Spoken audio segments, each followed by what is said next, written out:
Galera que começou a tocar bateria, mas mudou de instrumento quando os vizinhos mandaram tocar mais baixo. O que seria das músicas sem as notas graves, né, cara? Sem baixo e sem bateria, as músicas, pra mim, não seriam um décimo do que são. Por isso, hoje a gente vai conhecer aqueles que mais dominam as 4, 5 ou 6 cordas. Bora ver os 10 maiores baixistas do mundo.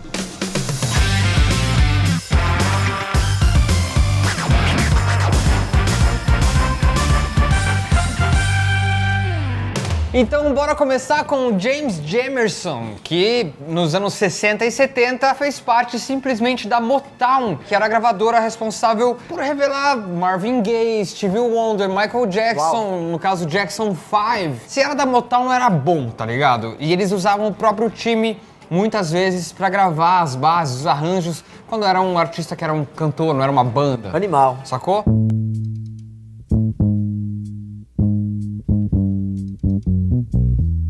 Ele foi um dos pioneiros do baixo elétrico e passou a usar o instrumento em várias gravações clássicas, mudando de vez a cara da música popular da época. Exatamente, até hoje muita gente acredita o sucesso do som característico da Motown ao talento e ao jeito de tocar do James Jamerson, que realmente tinha uma personalidade forte. Verdade. Impressa ali na maneira de tocar e principalmente na época que ainda tinha muito campo pra mudar as coisas, ainda tinha muita coisa sendo descoberta na música, né, cara? E sabe a música What's Going On do Marvin Gaye? É o James tocando. Esse foi um dos seus pontos mais altos da carreira, assim como vários outros sons.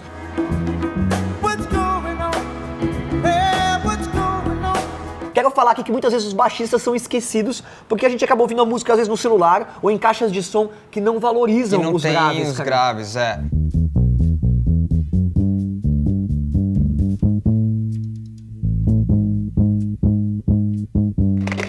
Bom, agora eu tenho certeza de que você já ouviu essa baixista tocando, a Carol Kaye, mas não faz ideia de onde, porque, enfim, muitas vezes passa batido mesmo. Exatamente. Mas ela já tocou com uma galera muito importante, por exemplo, Beach Boys, The Doors, Simon & Garfunkel e muitos outros, cara. Que da hora. A Carol era uma baixista contratada apenas para gravar em estúdios, né? Hoje ela tem 83 anos e ainda tá nativa e já gravou cerca de 10 mil discos. Mano, é disco, hein?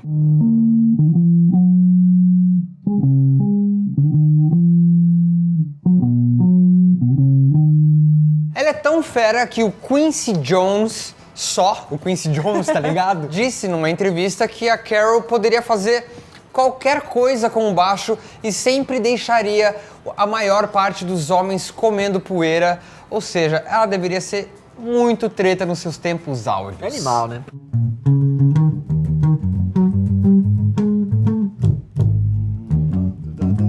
Bom, galera, mas apesar de tudo isso, ela sempre se contentou em fazer apenas sessões de estúdio e nunca achou que seu trabalho seria reconhecido ou lembrado tantos anos depois.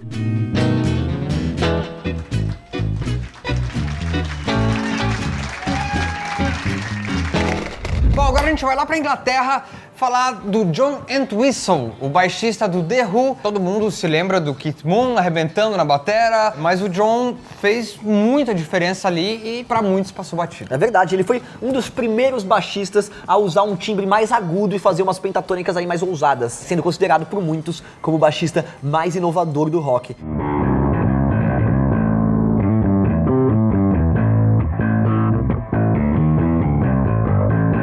Bom, em My Generation, o John foi o primeiro cara a fazer um solo de baixo em uma música de rock. E não é à toa que muitos dizem que ele mudou o baixo assim tanto quanto o Hendrix mudou a guitarra. Ou seja, dá pra ter aí uma ideia da importância desse cara pro instrumento em O cara si. é o Hendrix do baixo. O Hendrix do baixo.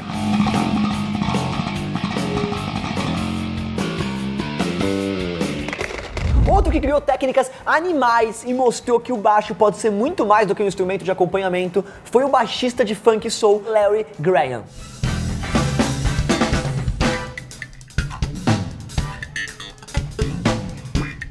Esse cara, ele é o criador da técnica slap, que depois se popularizou com outros baixistas, mas esse cara foi o primeiro a trazer o slap, onde você bate e dedilha as cordas do baixo. Então você às vezes dá uma pancada assim com o dedão, às vezes você dá aquela esticada na corda do baixo. Esse é o inventor disso. E tem um som muito único, muito característico.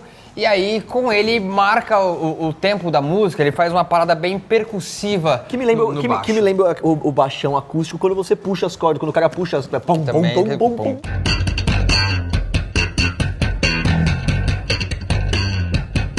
O Graham ele fez fama com as bandas Sly and the Family Stone e Graham Central Station, além de ser influência para muitos baixistas que vieram nas próximas gerações.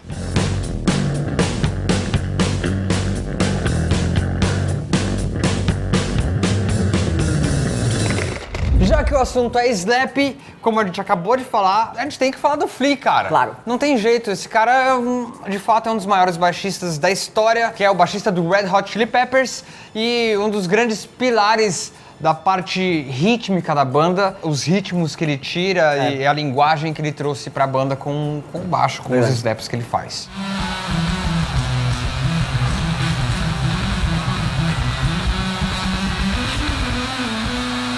No começo ele foi influenciado por baixistas da cena punk de Los Angeles, mas quando ele descobriu caras como Bootsy Collins, a coisa mudou totalmente. O Flea aperfeiçoou a sua técnica num nível absurdo, criando riffs de baixo que são bem fáceis de reconhecer, como por exemplo na música Around the World.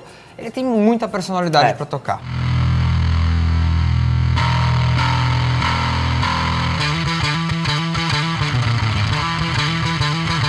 E agora você junta toda essa técnica monstra com o ritmo frenético que ele fica meio em cima do palco, assim, ele é muito louco. Ele é muito louco. É de outro planeta, só pode.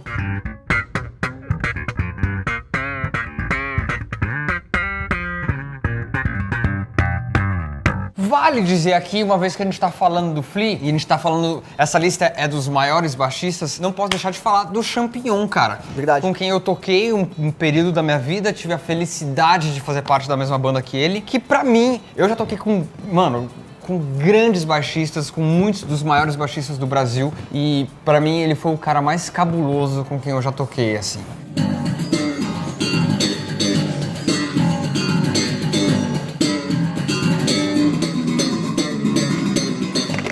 Bom, outro monstro dessa lista é o Geddy Lee, que é o baixista do Rush, estão ligados, né, cara? Além de tocar muito, ele também canta e toca teclado com as mãos e com os pés. Na verdade, assim, muitas vezes ele tá no baixo aqui e fazendo umas melodias num teclado que dá pra tocar com o pé. Que loucura. Fora da curva, tá ligado?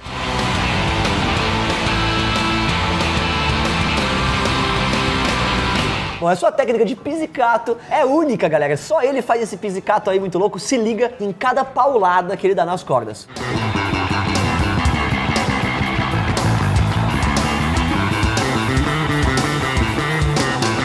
O cara foi influenciado por baixistas como Chris Squire do Yes e Jack Bruce do Cream e ainda influenciou outros milhares de músicos, obviamente, como por exemplo o brilhante Les Claypool do Primus, cara.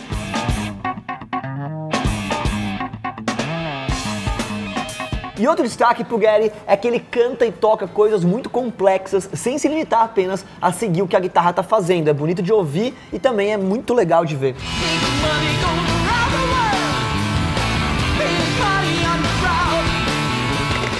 Imagina só você conseguir servir de referência pro baixista do Dream Theater, pro baixista do Metallica, pros caras desse nível. Só os ferinha, né? A gente tá falando aqui do Jaco Pastorius, pra quem não conhece, que foi o cara que conseguiu isso. Ele faleceu com apenas 35 anos, mas em tão pouco tempo se tornou um dos baixistas de jazz fusion mais incríveis do mundo.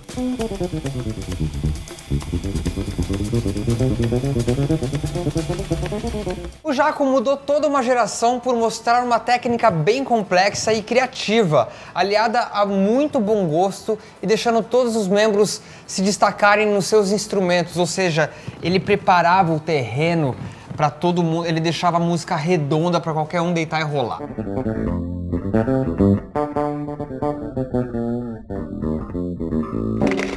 Já que o negócio é técnica, a gente até que já citou o atual baixista do Metallica, então a gente vai voltar lá pro primeiro baixista da banda, que também nos deixou bem cedo, infelizmente, o lendário Cliff Burton.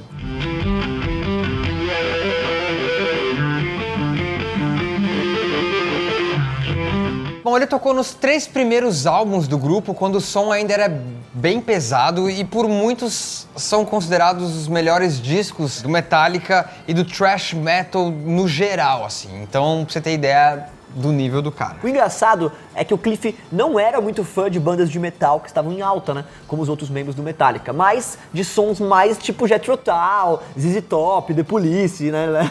Outras ondas bem diferentes, assim. O que é legal porque traz uma influência, uma sonoridade do progressivo, diferente né? Uma coisa muito doida. Pro metal, né?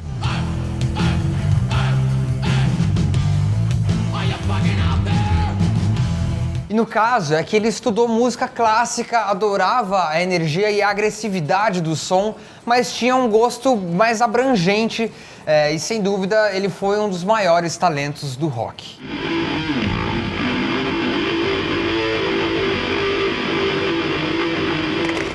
O que você diria, galera, de um baixista que já ganhou 5 Grammys na vida? Parabéns. Baixista, né? Baixista. E, assim, ele tem uma carreira como baixista, solo. Ele não é um baixista de uma banda, é o nome dele ali, é Victor Buten.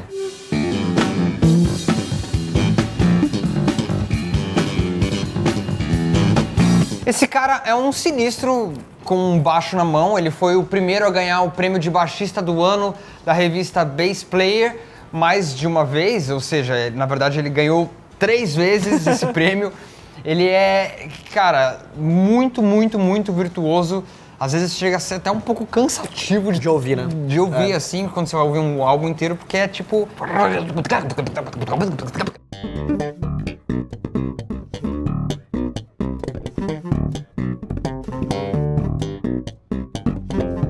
Bom, o Victor, além de lançar muitos álbuns, ainda é produtor e educador. Imagina só fazer uma aulinha com um monstro desse. Ele também tem um projeto com 2 outros grandes baixistas chamado SMV, na verdade é SMV, onde ele toca com o Stanley Clarke e com o Marcus Miller só, ou seja, são 3 grandes nomes do baixo, vale muito a pena ouvir.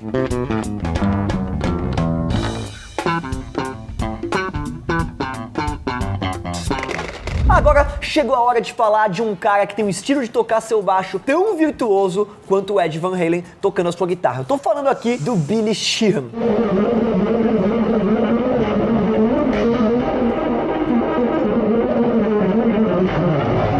O baixista é conhecido por seu trabalho com David Lee Roth, Stevie Vai e principalmente com Mr. Big.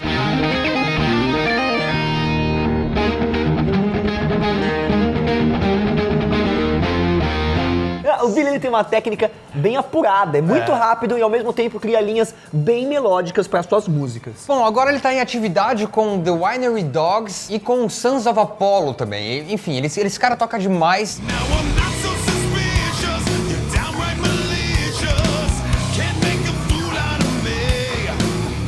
E vem cá, o que você achou dessa nossa lista? Fala pra gente. Faltou alguém? Com certeza faltou, cara. A gente vai fazer a parte 2, é justo. Cara, porque a música tem muitos anos já. Sem contar os tem brasileiros grandes também, nomes, que sem ficaram de contar os fora, brazucas. que é importante a gente fazer depois a versão BR. Comenta pra gente aqui, ajuda a gente a lembrar dos grandes nomes que faltaram e o que a gente pode colocar numa próxima lista, É isso certo? aí. Tia, solta o controle E vem tocar um baixo.